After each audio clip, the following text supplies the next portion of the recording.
Hello students, बेटा आज हम साइंस में लेसन 8 की बात करेंगे, विंड, स्टॉर्म्स एंड साइक्लोन्स। ठीक है, तो सबसे पहले विंड से ही स्टार्ट करते हैं। देखिए, विंड क्या है? मूविंग एयर जो होती है ना, उसको हम विंड बोलते हैं। एयर और विंड में काफ़ी फर्क है। एयर तो क्या है? Mixture of gases. Mixture of gases जो है वो तो क्या कहलाती है? एयर कहलाती है। And moving air is known as wind. जब एयर ब्लो करती है तो हम उसको फील कर सकते हैं, हालांकि हम उसको देख नहीं सकते, लेकिन उसका रिजल्ट देख सकते हैं और उसको फील किया जा सकता है। ठीक है, अर्थ जो है हमारी, अर्थ चारों तरफ से एयर के द्वारा कवर्ड है। ठीक है, तो layer of air around the earth is known as atmosphere. Earth के चारों तरफ जो एयर की लेयर है उसी को हम क्या बोल देते हैं? The blanket of air around the earth is known as atmosphere. अब हम एटमॉस्फेयर को थोड़ा डिटेल से पढ़ेंगे। तो जैसा कि बताया, एटमॉस्फेयर क्या है? The layer of air around the earth is known as atmosphere. ठीक है, हमारे एटमॉस्फेयर में डिफरेंट लेयर ऑफ गैसेस मौजूद हैं। हमारे अर्थ सरफेस से अगर बात करें, ठीक है, मान लो ये अर्थ है, इसके चारों तरफ अगर बात करें तो अप टू 1000 किलोमीटर एरिया तक एटमॉस्फेयर है, लेकिन 99.9% या 99% जो एयर होती है, ठीक है, वो with in 40 kilometre of area में पाई जाती है। मतलब जैसे जैसे इससे ऊपर जाएंगे तो एयर का अमाउंट बहुत ही कम होता जाएगा। तो जो हमारे एटमॉस्फेयर में लेयर्स हैं, डिफरेंट लेयर ऑफ एयर, वो कौन कौन सी है? देखिए, सबसे पहले आती है ट्रोपोस्फियर, उसके बाद स्ट्रेटोस्फियर, नेक्स्ट है मेजोस्फियर, और उसके बाद थर्मोस्फियर, और एक लास्ट होती है एक्सोस्फियर। बुक में नहीं दी हुई है, ठीक है। मेनली ये लेयर्स ऑफ एयर है, ठीक है, डिफरेंट लेयर है। तो इसमें अगर हम एक एक करके पढ़ें तो सबसे पहले नंबर आता है तो ट्रोपोस्फियर की अगर बात करें तो अर्थ सरफेस से जो फर्स्ट लेयर आती है उसको ट्रोपोस्फियर बोलते हैं। मैक्सिमम डेंसिटी ऑफ एयर जो है वो ट्रोपोस्फियर में ही पाई जाती है।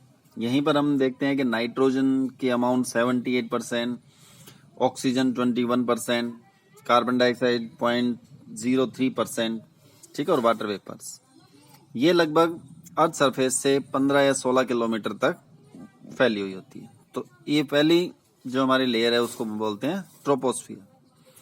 उसके बाद आता है स्ट्रेटोस्फियर।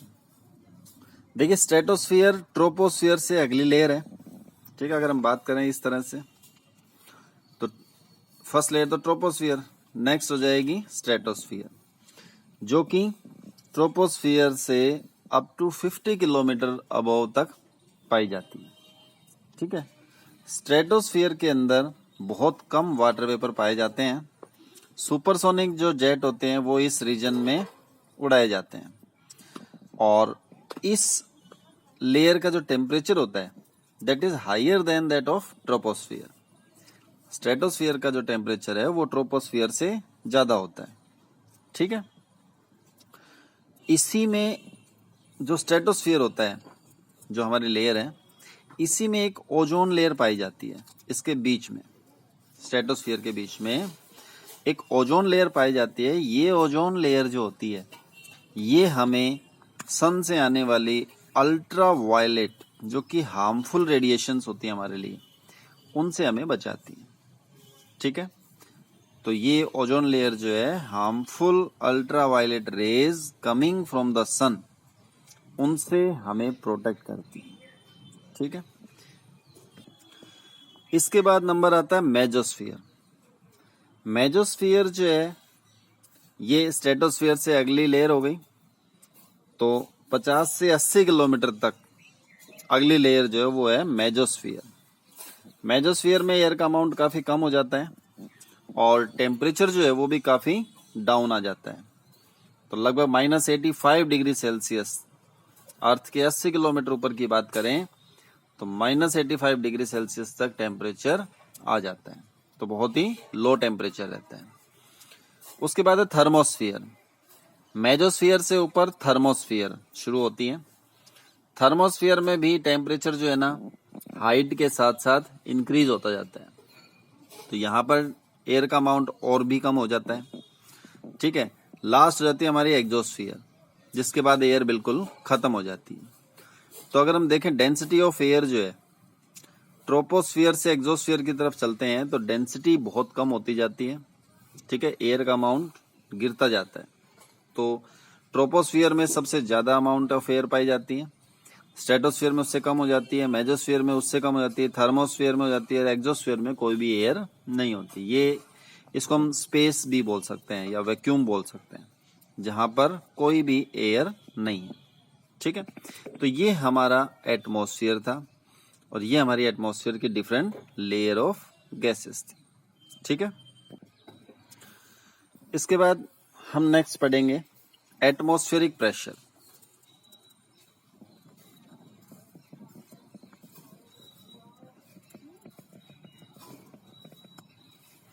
देखिए एटमॉस्फेरिक प्रेशर क्या है? It is the pressure exerted by air on the surface of earth। क्योंकि देखिए जो हमारा अर्थ सरफेस के चारों तरफ हमने देखा कि एटमॉस्फेयर है, एटमॉस्फेयर में डिफरेंट टाइप ऑफ गैसेस हैं। ठीक है, सभी गैसेस का अपना मास है, वेट है। तो ये गैसेस क्या करती हैं, जैसे थर्मोस्फेयर में जो गैसेस हैं वो मेजोस्फेयर के ऊपर दबाव डालेगी वेट की वजह से, मेजोस्फेयर स्ट्रेटोस्फेयर की तरफ दबाव डालेगा, स्ट्रेटोस्फियर ट्रोपोस्फियर में दबाव डालेगा, ट्रोपोस्फियर की जो एयर हो गई वो अर्थ सरफेस की तरफ प्रेशर डालेगी। तो इस तरह से अब क्योंकि हमारी अर्थ चारों तरफ से गैसेस से कवर्ड है, तो ये सारी गैसेस अर्थ के ऊपर प्रेशर डालती हैं। तो the pressure exerted by the air at any point on the earth surface is called atmospheric pressure at that point. Atmospheric pressure कि एटमॉस्फेयर के द्वारा जो प्रेशर क्रिएट किया गया। अब एटमॉस्फेयर में क्या है, गैसेज है मेनली, तो गैसेज या एयर के द्वारा जो एक्सर्ट किया जाता है pressure on the surface of earth, it is known as atmospheric pressure. तो ये देखने के लिए कि क्या वास्तव में जो एयर है वो प्रेशर एक्सर्ट करती भी है या नहीं करती, तो उसके लिए मैं आपको बुक से बताता हूँ। कुछ एक्टिविटीज दी गई हैं, आप भी उनको अच्छे से पढ़ना, मैं आपको बुक से ही समझाता हूं।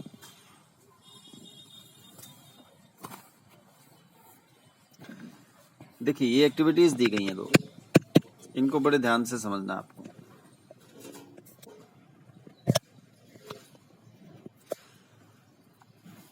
देखिए ये एक फनल है, ठीक है, जिससे हम तेल वगैरह डालते हैं, कभी देखा हो आपने, फनल बोलते हैं इसको। इसके ऊपर एक रबड़ का पीस जो है बांध दिया हमने, गुब्बारे की शीट को काट के उसके ऊपर लगा दिया, नीचे एक पाइप लगा दी। ठीक है, अब देखिए फिलहाल यहाँ प्रेशर मतलब ऊपर वाले हिस्से पे, रबड़ के ऊपर वाले सतह पर, और अंदर से जो प्रेशर है वो बराबर है। जैसे ही आप यहाँ से रबड़ की ट्यूब पर मुंह लगाकर एयर को अंदर की तरफ खींचते हैं तो आप ये पाते हैं कि यहाँ पर देखिए कुछ बैंड नजर आया, अंदर की ओर धंसा हुआ नजर आता है। ये जो बैलून शीट जो है, रबड़ शीट जो है, ये अंदर की ओर धंसी हुई नजर आती है। ऐसा क्यों है? क्योंकि देखिए जैसे आपने यहाँ से एयर को सक किया, खींचा, तो फनल के अंदर जो एयर थी ये यहाँ से निकल गई, तो यहाँ पर लो प्रेशर हो गया एयर का, मतलब एयर कम हो गई। ठीक है, तो लो प्रेशर क्रिएट हो गया वहां पर। अब इसके लो होने की वजह से ऊपर से जो प्रेशर एयर का आ रहा है इस रबड़ की शीट के ऊपर, ये अपने आप हाई हो गया, तो डिफरेंस पैदा हो गया किसमें, एयर प्रेशर में। फनल के अंदर तो एयर प्रेशर कम हो गया, बाहर से एयर प्रेशर ज्यादा आ रहा है, तो बाहर से प्रेशर होने की वजह से वो रबर शीट जो वो किधर जाएगी, अंदर की ओर जाएगी। ठीक है, तो इससे हमें पता लगता है कि एयर जो वो प्रेशर एक्सर्ट करती है। सेकेंड एक्टिविटी देखते हैं। हमने टिन की कैन ले ली, ठीक है, कोई भी कैन हो सकती है, जैसे आप देखते हैं पेप्सी वगैरह कैन में आती है, तो ये कैन ले सकते हैं हम। ठीक है, इसमें हमने आधा कैन को पानी से भर लिया और उसको गर्म करने के लिए किसी हीटर वगैरह के ऊपर रख दिया या गैस के ऊपर जला के रख दिया। अब आप देखते हैं कि पानी धीरे धीरे बॉयल होना शुरू हो जाएगा। जब पानी बॉयल होना शुरू हो जाए तो उसके ऊपर उसका ढक्कन या लिड जो है वो टाइटली बंद कर दें। ठीक है, और उस बोतल को या उस टिन कैन को उठाकर ठंडे पानी के नीचे रख दें। तो आप देखेंगे कि कैन इस तरह से डिफॉर्म हो जाएगी। ऐसा क्यों हुआ? ये भी एयर प्रेशर के डिफरेंस की वजह से, हवा के प्रेशर की वजह से हुई है। जैसे क्यों हुआ, देखिए, इसमें जब पानी गर्म हुआ तो पानी जब गर्म होता है तो स्टीम बनती है, स्टीम हल्की होती है, ऊपर की ओर निकलती है, तो स्टीम के साथ साथ एयर जो है वो पानी, वो अंदर की एयर जो वो गर्म हो गई, बाहर की ओर निकलेगी वो। ठीक है, अब अंदर एयर प्रेशर क्या हो गया, कम हो गया, क्योंकि अंदर की एयर बाहर निकल गई। बाहर से एयर प्रेशर, ठंडा पानी इसके ऊपर गिराया जा रहा है तो ज़्यादा एयर प्रेशर आ रहा है। ठीक है, उसकी वजह से ये बाहर से जो ज़्यादा प्रेशर एक्सर्ट हो रहा है इस कैन के ऊपर, उसकी वजह से ये डिफॉर्म हो जाती है। ठीक है, तो इनसे आप देख सकते हैं कि भाई एयर जो है वो प्रेशर एक्सर्ट करती है। और उसी की एक एप्लीकेशन है drinking through a hollow straw. जब हम स्ट्रॉ से कुछ पानी पीते हैं, कोल्ड ड्रिंक पीते हैं, तो हम देखते हैं कि जैसे हम पाइप को मुंह में लेकर अंदर की ओर एयर को सक करते हैं, मतलब अंदर की ओर खींचते हैं, तो पाइप के अंदर एयर जो होती है वो कहाँ चल जाती है, हमारे अंदर चली जाती है। तो पाइप उस स्ट्रॉ के अंदर, अब एयर की क्या हो गई, कमी हो गई। एयर की कमी होने की वजह से अंदर तो एयर प्रेशर कम हो गया, ठीक है, लेकिन बाहर जो एयर प्रेशर है कोल्ड ड्रिंक के ऊपर या स्ट्रॉ से बाहर की ओर जो एयर प्रेशर है वो ज्यादा है, जिसकी वजह से लिक्विड उस स्ट्रॉ के अंदर चढ़ने लगता है और इस वजह से हम स्ट्रॉ से आसानी से पी पाते हैं। ठीक है, तो ये जो पॉसिबल है स्ट्रॉ के द्वारा पीना, वो भी किसकी वजह से है, due to difference in air pressure. इसी तरह से आपने देखा होगा कि साइकिल, स्कूटर, बाइक, इनके सभी के टायर्स के अंदर एक नेट अमाउंट ऑफ एयर जो है वो फिल की जाती है। ठीक है, एयर फिल करने से क्या होता है, देखिए एयर फिल क्यों करी जाती है, ताकि उस व्हीकल के ऊपर जो लोड है, ठीक है, उसको सहन किया जा सके और व्हीकल आसानी से चल सके।